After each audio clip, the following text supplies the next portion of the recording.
Magandang umaga, Luzon, Visayas at Mindanao. Narito na ang nagkakaisa at pinakamalawak na pagbabalita sa pangunguna ng Presidential Communications Office.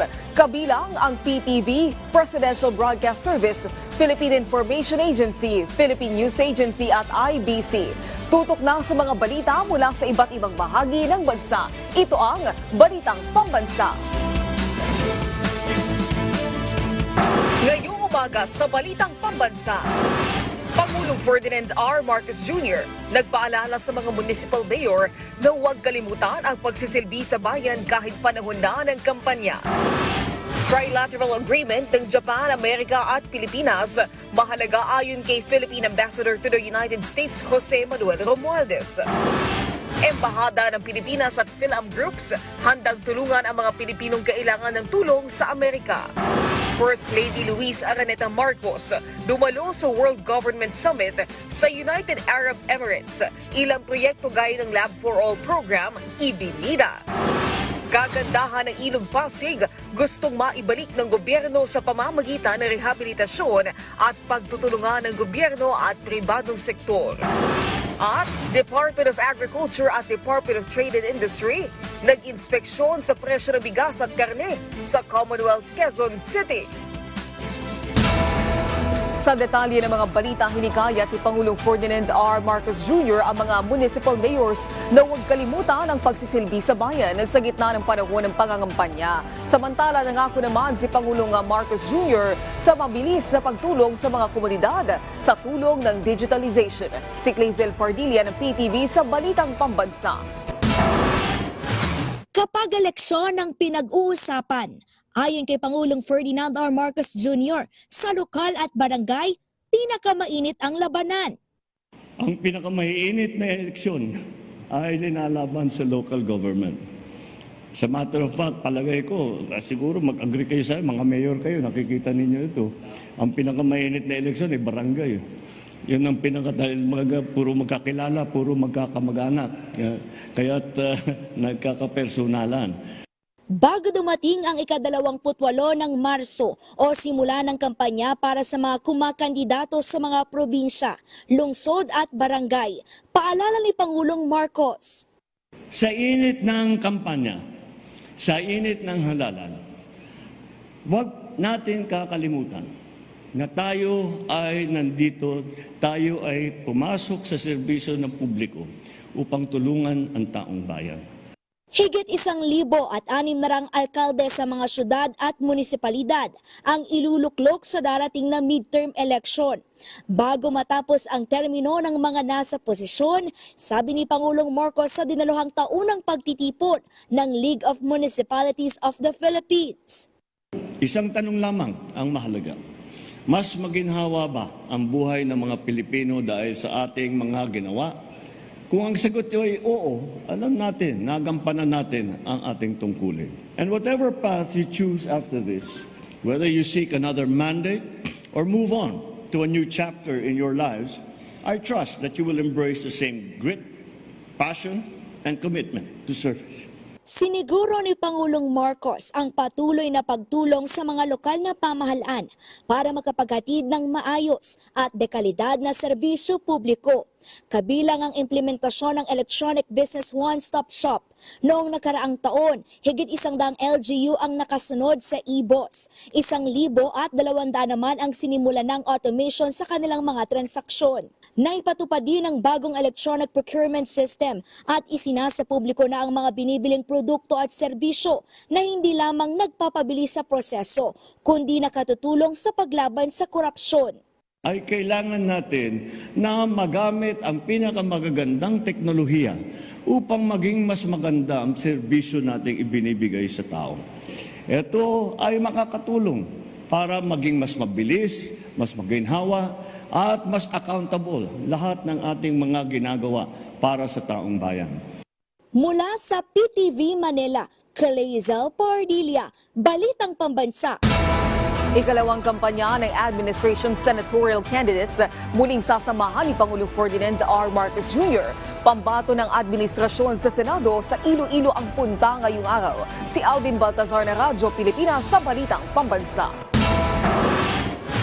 Sa Iloilo, ang destinasyon ng gagawing kampanya ng senatorial ticket ng administrasyon ngayong araw na ito. Ito na ang ikalawang pagkakataon na muling magsasama-sama ang mga kandidato ng administrasyon na muling sasamahan ni Pangulong Ferdinand R. Marcos Jr. Unang sinamahan ng Pangulo ay ang kampanya nitong nagdaang Martes sa Ilocos Norte na siya ring nagsilbing kick-off rally ng Alyansa sa Bagong Pilipinas na pinangunahan ng Chief Executive.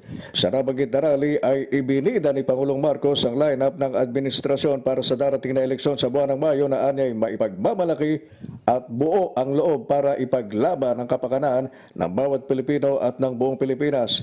Inaasahan namang muling ipinanawagan ng Pangulo ang 12-0 sweep para sa mga kandidato ng administrasyon na resultang target na makamit ngayong midterm election. At sa gitna ng ikinakasa na ngayong kampanya, binigyan din naman ng Pangulo sa mga kumakandidato na hindi dapat kalimutan na sila ay pumapasok sa serbisyo sa layunin tulungan ang taong bayan. Karaniwan na ayon sa Pangulo na maging mainit ang labanan sa panahon ng eleksyon na minsan ay umaabot pa nga sa pagbibitiw ng anyay maaanghang na salita. Ganun pa man, kailangan lang anyang magpalamig pagkatapos ng halalan at magkapit-bisig upang magtulungan sa pagseserbisyo sa taong bayan. Pagkatapos ng halalan ay alam ko kuminsan napakahirap na magpalamig ng ulo ulit. Ngunit kailangan natin gawin yun dahil kailangan natin lang lahat ng mga gustong tumulong na magkapit-bisig upang magtulungan. Para sa Balitang Pambansa, Alvin Baltasar ng Radyo Pilipinas. Suspendido ang klase sa lahat ng antas sa Iloilo City ngayong araw, kasabay ng gaganaping National Rally ng Alyansa para sa Bagong Pilipinas. Batay sa Executive Order No. 19, isinasaalang-alang ng lokal na pamahalaan ang kaligtasan ng publiko dahil sa inaasahang dami ng dadalo sa aktibidad, gayon din ang pagsasara ng ilang pangunahing kalsada sa lungsod. Bagamat suspendido ang pisikal na klase, hinihikayat ang mga paaralan na gumamit ng alternative delivery mode. Samantala, bukod sa National Rally, magsasagawa ang Department of Social Welfare and Development ang trabaho para sa Bagong Pilipinas sa Iloilo Sports Complex. Sapat ang supply ng bigas sa Cagayan Province. Yan tiniyak ng National Food Authority sa harap ng nalalapit na pagbebenta ng NFA rice ng mga LGU. May balitang pambansa si Dina Villacampa na Radyo Pilipinas Tugigaraw. Malaking tulong sa National Food Authority o NFA Cagayan ang pagdedeklara ng Department of Agriculture ng Food Security Emergency. Hindi lang kasi nito mapabababa ang presyo ng bigas sa merkado, kundi mapaluluwag din ang mga bodega na puno ng mga palay na binili noong nakarang taon. Mag-start na din kami ng massive na milling operations para ma-decongest yung aming mga warehouses.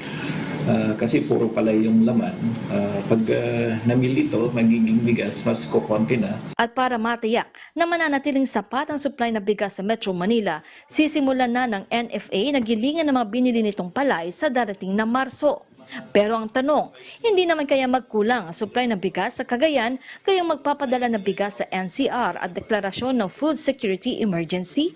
Yung actual, meron kaming 41,000 bags mahigit na stock ng rice, yung mill na ito sa aming mga bodega. So, just in case na mag-declare ng food security emergency or nag-declare na nga at i-implement na ito, we are very ready. We have sufficient stocks. Bukod sa 41,000 sako ng bigas, mayroong 760,000 na sako ng palay na nasa 8 bodega ng Cagayan at Cordillera. Katumbas yan na mahigit 4,000 sako ng bigas sa oras na magiling ang mga ito. Ang mga ganyang hakbang at paghahanda ng DA ay alinsunod lamang sa direktiba ni Pangulong Ferdinand R. Marcos Jr. na bigyan ng abot-kayang presyo ng bigas ang mga Pilipino. Mula sa Radyo Pilipinas Tugigaraw, Dina Tudaw Villacampa para sa Balitang Pambansa. Ramdam na sa mga pamilihan sa ikalawang araw ang Rice for All program ng pamahalaan. Si Denise Osorio ng PTV sa Balitang Pambansa, live.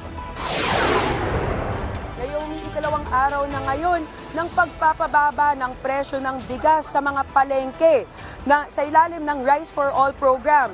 Dito sa Pag-asa Community Mart sa Project 6 dito sa Quezon City, bumaba na rin ang 2 piso kada kilo ang karamihang binebentang local regular milled at well-milled na bigas.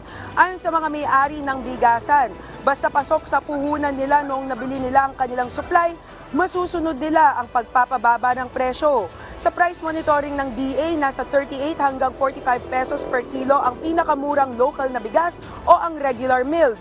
Ang well-milled naman ay nasa 42 hanggang 52 pesos kada kilo at ang local premium ay nasa 46 hanggang 58 pesos per kilo.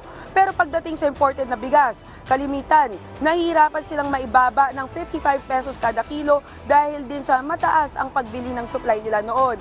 Naomi, kapansin-pansin naman talaga na may mga ibang nagbebenta pa rin ng imported na bigas na nasa 58 pesos pa rin. Kung maalala, ito yung pinaka-maximum suggested retail price noon, pero hindi nila masunod ang 55 pesos. Ayon naman sa ating mga nagbebenta, pag naubos na ang kanilang dating stock, mas madali na para sa kanila na maibaba ang presyo. Asahan daw ng mga mamimili na bababa at bababa daw talaga ang presyo pag naubos na ang luma nilang stock. Yan ang pinakahuling balita mula rito sa Quezon City. Mula sa PTV Manila, Denise Osorio para sa Balitang Pambansa. Maraming salamat, Denise Osorio ng PTV. Samantala, tiwala ang pamahalaan na nananatiling matatag ang alyansa ng Pilipinas, Japan at Estados Unidos. Ito ay sa kabila ng pagpapalit ng gobyerno ng US na ngayon ay muling pinamumunuan ni President Donald Trump. Ayon kay Ambassador of the Philippines to the United States, Jose Manuel Romualdez, nananatili pa rin ang pinirmahang trilateral agreement sa pagitan ng mga nasabing bansa. Binigyan diin din nito ang kamakailang pagbisita ni Japanese Prime Minister Ishiba sa Washington, D.C. na maaari-ari ang natalakay nito ang kahalagahan ng international cooperation. Samantala, inaasahang namang muling igigiit ni Pangulong Marcos Jr. ang suporta rito sa kanyang posibleng pagbisita sa Amerika. I think the agreement stays. I think si Prime Minister Ishiba of Japan just was in Washington, D.C. A couple of weeks ago. He had a meeting with President Trump. I think they reaffirmed the importance of having a trilateral agreement with the Philippines and the United States and other countries as well. And I think President Marcos is also going to reaffirm that when the opportunity for him to go to Washington, D.C. Will take place. Bilang bahagi ng modernisasyon sa sandatahang lakas ng Pilipinas, plano ng Armed Forces of the Philippines na bumili ng submarine. Patuloy naman ang pagbabantay sa mga barko ng China na nasa exclusive economic zone ng bansa. May balitang pambansa si Patrick De Jesus ng PTV.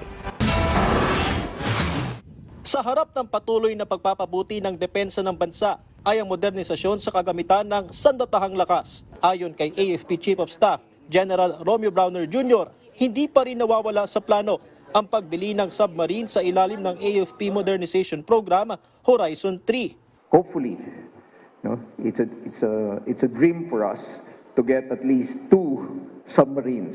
We are an archipelago, and so we have to have this type of capability because it's really difficult to defend the entire archipelago, without submarines. Sa mga nakalipas sa taon, tumaas ng 29% ang pondo para sa AFP Modernization Program, kung saan 35 billion pesos ang inilaan ng pamahalaan ngayong 2025.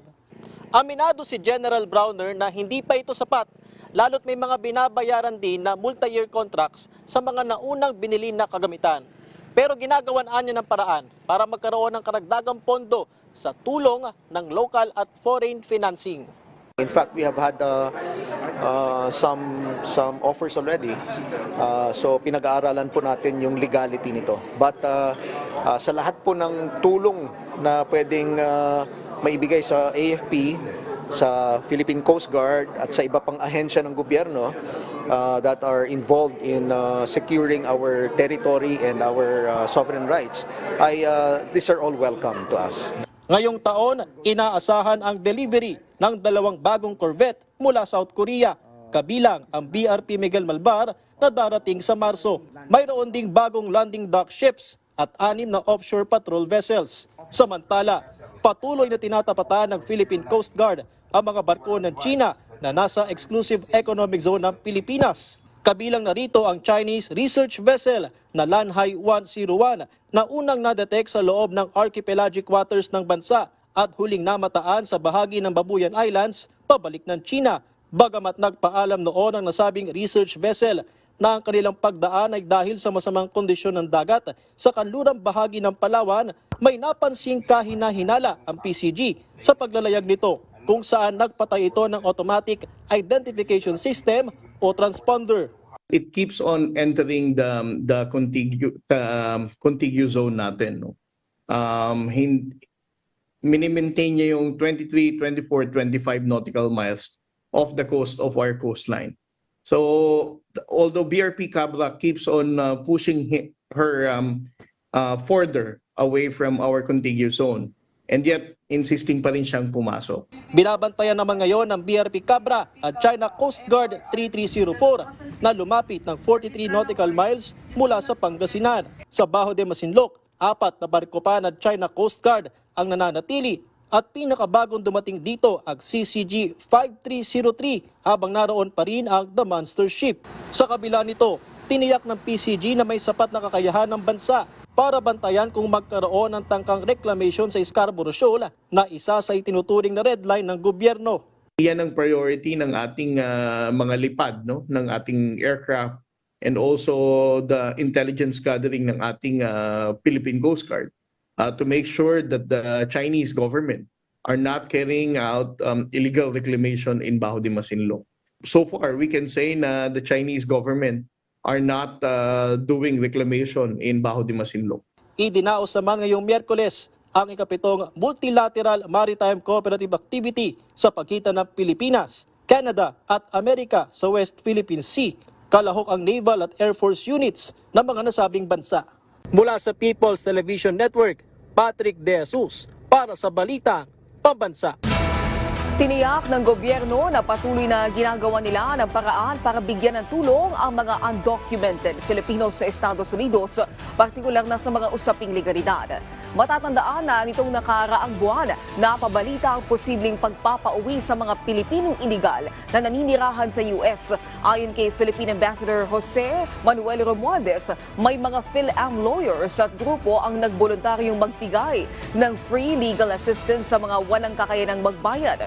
Bukod dito ay nakaporma din umano ang Assistance to Nationals o ATN program na pinamumunuan ng DFA Undersecretary Eduardo De Vega para matulungan ang mga kailangang i-repatriate o bigyan ng suporta sa kanilang sitwasyon. Sabi naman yung mga PhilAm groups doon na pwede silang tumulong kung hindi sila, they don't have the resources to pay, they're willing to do it naman for free. Some of them, yung talagang pwedeng tulungan. Yun ang ginagawa namin ngayon. But also, meron din naman tayong ATN, which is what we call the Assistance to Nationals. So yan, si Yusek Ed De Vega is in charge of that one. He also is on top of this. We will find ways and means to be able to help those that really need our help in repatriating them or helping them along the way. Ibinida ni First Lady Liza Araneta Marcos sa World Government Summit sa Dubai ang inisyatibo ng pamahalaan ni Pangulong Ferdinand R. Marcos Jr. na i-restore ang ganda ng Pasig River. Sa talumpati ng unang ginang, binigyan din nito ang binuong Interagency Committee para buhayin ang ilog kung saan naitayo na ang isang esplanade para sa publiko kung saan target umano nila ang gawing world-class ang Pasig River bilang paghahanda sa ASEAN Summit sa susunod na taon. Pinasalamatan din ni First Lady Liza Marcos ang suporta ng UAE at inanunsyo ang bagong kasunduan para sa karagdagang tulong. 2 years ago, my husband formed an interagency committee whereby various government agencies would regularly meet with the sole purpose of finding ways and means to bring our river back to life. Slowly but surely, we were able to construct an esplanade where everyone from all walks of life could bike, stroll, break bread along the river. And now, thanks to the assistance provided by the UAE, especially Clean Rivers, which is an Earth Zayed initiative. Thank you very much again. Itinuturong success ni First Lady Liza Araneta Marcos ang lumalawak na serbisyo publiko na binuo niyang Lab for All project para sa mga Pilipino. Sa ginanap na World Governments Summit sa Dubai, ibinahagi niya ang paglawig ng serbisyo na nagsimula bilang medical mission ngunit lumawak bilang isang one-stop shop para sa iba't ibang serbisyo. Pinuri din niya ang mainit na pagtanggap ng mga benepisyaryo na anay patunay ng tagumpay ng programa. So what started as a project that provided free medical services grew into a caravan that offered the business mentorships, legal services, scholarships, seedlings for farmers, and much more. So eventually, our Lab for All project became a one-stop shop for all sorts of services. And I can't even begin to tell you how heartwarming it is when you see the grateful smiles of the thousands of beneficiaries that come to our program. Nangako ang Department of Human Settlements and Urban Development na magandang buhay ang regalo at iiwan ng administrasyon ni Pangulong Ferdinand R. Marcos Jr. para sa mga mahihirap na Pilipino. Sa Bagong Pilipinas ngayon, sinabi ni DSUD Secretary Jose Rizalino Acuzar na hindi lamang drawing ang mga housing project dahil sa ilalim ng Administrasyong Marcos, maraming pabahay sa buong bansa ang matatayo. Mahigpit din nilang bilin sa kanila ng Pangulo na huwag magtatayo ng basta-bastang pabahay at nakalagay pa sa mga disaster area sa halip sa mga ligtas na lugar at kumpleto sa amenities. Pangako ni Acuzar, hindi matatapos sa mga programang ito sa ilalim ng termino ng Pangulo dahil maaari itong ipagpatuloy sa susunod na administrasyon. Pwede nating ipagmalaki na ito ang pabahay ng ating gobyerno, hindi po ito drawing. Ayan, kahit maraming Hindi po ito drawing, ito po ay totoo na. Bakit? Nangyayari na ngayon. Nandiyan na po yung mga beneficiaries na titira sa pabahay ng 4PS na hindi po pondo ng gobyerno ang ginamit. Pondo po ng pribado. Yan po ang regalo ng ating Pangulo. Pag siya po ay bumaba sa ating, pag kami po ay umalis sa aming termino, bibigyan natin ng maganda pamumuhay yung mahihirap. Kung hindi man po natin matapos ang panahon na ito, at least yung programang to, kasunod na administrasyon, kailangan magagamit nila. 100 kabataang may karamdaman sa puso nabigyan ng serbisyo sa Northern Samar Provincial Hospital. Si Aileen Diaz ng PIA Northern Samar sa Balitang Pambansa. Ngayong buwan ng mga puso, ngiti ang mababanaag sa mahigit sa 100 mga kabataang may karamdaman sa puso matapos silang mabigyan ng serbisyo ng Northern Samar Provincial Hospital. Sa tulong na rin ng pribadong sektor, isinagawa ng ospital ang libreng pedia-cardio screening sa mga batang may congenital heart diseases at mga may Down syndrome. Malaking tulong ang pedia-cardio screening dahil bihira lamang ang mga ganitong serbisyo sa buong Northern Samar. Maganda po ito na may ganitong initiative kasi hindi na po nila kailangan bumiyahe muna ng Manila, kundi dito muna sila ma-screen kung ano pa pong further management ang kailangan sa kanila. Nagpaabot naman ng pasasalamat ang isang ginang matapos na maisailalim sa pagsusuri ang kanyang anak na may sakit sa puso. Sana po mabigyan pa po kayo ng maraming opportunity para makasponsor pa sa iba at makatulong pa sa ibang tao. Maraming salamat po. Sa Philippine Information Agency Northern Samar, Aileen Diaz, Balitang Pambansa. Mula sa Philippine News Agency, nangako ang PhilHealth na ibababa pa ito ang gastusin sa mga pasyente sa 25% mula sa kasalukuyang 45 hanggang 47%. Ayon kay PhilHealth President at Chief Executive Officer Edwin Mercado, kailangang matugunan ang direktiba ni Pangulong Ferdinand R. Marcos Jr. na magtuloy-tuloy ang serbisyo at palalawigin pa ang mga benepisyo.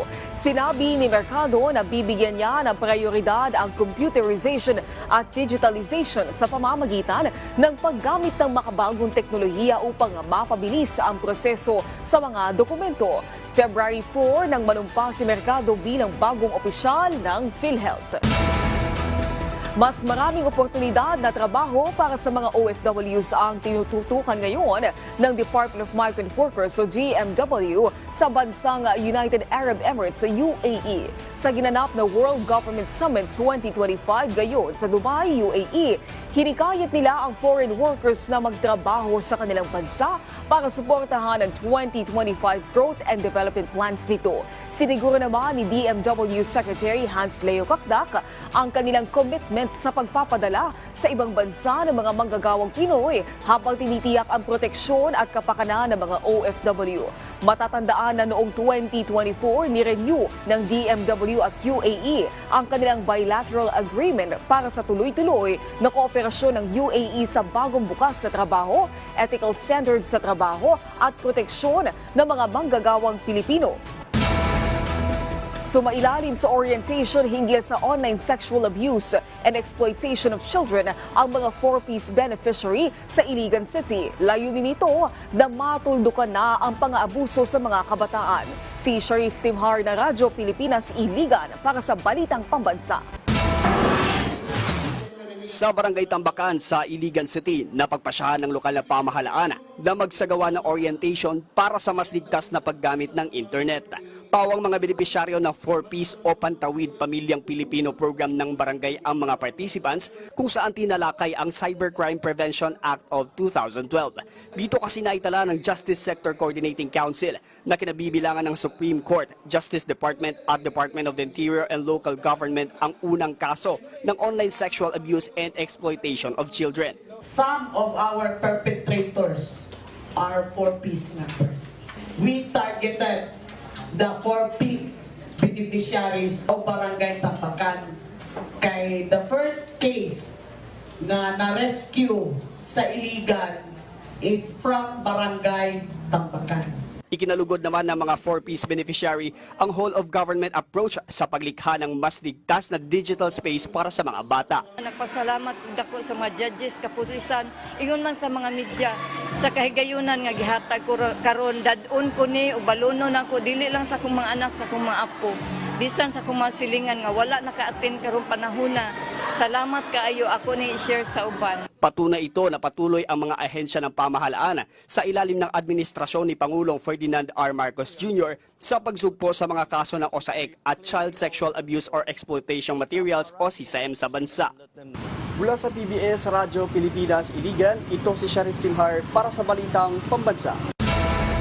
Samantala, para labanan ang pagkalat ng maling impormasyon, nakipag-partner ang Presidential Communications Office sa Vera Files. Layo nitong palakasin ang media literacy sa mga state-run media tulad ng PTV, Radyo Pilipinas, IBC, Philippine News Agency at Philippine Information Agency sa pamamagitan ng training. Siguraduhing totoo ang Vera Files fact-checking and online verification training ang tema ng pagsasanay na gagawin sa mga fact-checkers sa mga sangay ng PCO sa Luzon, Visayas at Mindanao. Batay sa Memorandum of Agreement, walang bayad ang Vera Files sa pagsasanay bilang suporta laban sa maling impormasyon. Patunay ang partnership na ito sa pagsulong sa transparency at media literacy sa bansa. Refleksyon din ito ng matibay na dedikasyon ng PCO sa pagbibigay ng tamang impormasyon sa publiko. Tumataas na po ang kaso ng pneumonia ngayong panahon ng taglamig. Paano nga ba ito maiiwasan? Alamin natin sa Balitang Pambansa ni Jana Pineda ng PIA National Capital Region. Ngayong pabago-bago ang panahon, tumataas ang posibilidad ng pagkakaroon ng mga sakit tulad ng pneumonia, isang impeksyon sa baga na maaaring magdulot ng seryosong komplikasyon sa kalusugan kung mapapabayaan. Kabilang sa mga sintomas nito ang dry cough o ubo na walang plema, sakit ng katawan, hirap sa paghinga at iba pang flu-like symptoms. Ayon kay Dr. Dean Zenarosa, presidente ng Quezon City Medical Society, mahalagang obserbahan ang kalusugan upang maiwasan na lumala pa ang mga sintomas na ito.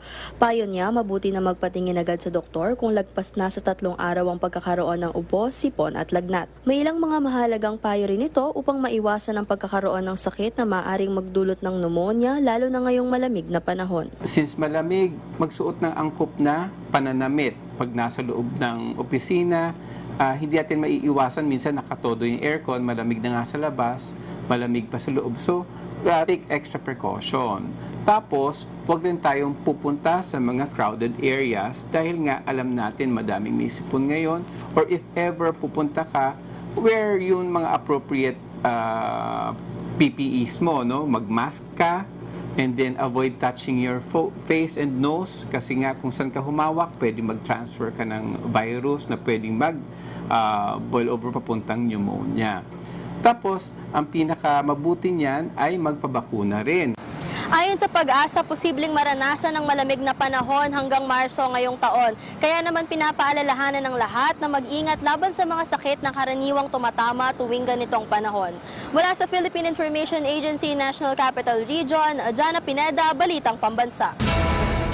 Inilunsad ng Department of Tourism ang Regional Historical Trail sa La Union upang panatilihin ang kultura at isulong pa ang sustainable tourism sa probinsya. Si Kathleen Ramones ng PIA La Union sa Balitang Pambansa. Opisyal na inilunsad ng Department of Tourism Region 1 ang Regional Historical Trail sa pakikipag-ugnayan ng mga lokal na pamahalaan, akademya, mga tagapagtaguyod ng kultura at iba pang sektor ng lipunan noong Pebrero 5 hanggang 6, 2025 sa probinsya ng La Union. Sa pamamagitan ng inisyatibong ito, binibigyang pansin ang mahalagang makasaysayang puok sa La Union, hindi lamang upang ipreserba ang mga ito, kundi upang mas maunawaan ng mga susunod na henerasyon ang kahalagahan ng kanilang pamana. Isa sa mga tampok na lugar ay ang Agoo Basilica o mas kilala bilang Basilica of Our Lady of Charity na naitatag noong panahon ng pananakop ng mga Kastila. Samantala, tampok din ang Darigayos Cove kung saan matatagpuan ang Yusuf Ibn El Shrine na ginamit noong ikalawang digmaang pandaigdig bilang landing site ng puwersang Pilipino at Amerikano bago nilang napagtagumpayan ang laban sa Besang Pass. Isa pang makasaysayang struktura ang Baluarte Watchtower, isang coastal defense structure na tinayo noong panahon ng mga Kastila. Ginamit ito noon upang bantayan ang baybayin ng La Union laban sa mga pirata at mananakop. Lumipas man ang mga taon, huwag nating kalimutan ang kasaysayan na humubog sa ating kultura at pagkakakilanlan. Mula sa Philippine Information Agency La Union, Kathleen Ramones para sa Balitang Pambansa. Samantala, abangan sa programang Bagong Pilipinas ngayon. Ilalatag naman ni Subic Bay Metropolitan Authority Administrator Eduardo Alino ang iba't ibang programa at proyekto ng ahensya ngayong taon. Mamaya na po yung 12:30 ng tanghali, kaya tutok lang dito sa inyong Pambansang TV, ang PTV. Maraming salamat sa pagsama sa amin ngayong umaga. Tumutok muli sa ating programa mamayang alas 12 ng tanghali kasama ang buong puwersa ng Presidential Communications Office. Ito ang nagkakaisang puwersa ng pagbabalita mula sa PTV. Ako si Naomi Tiburcio. Ito ang Balitang Pambansa.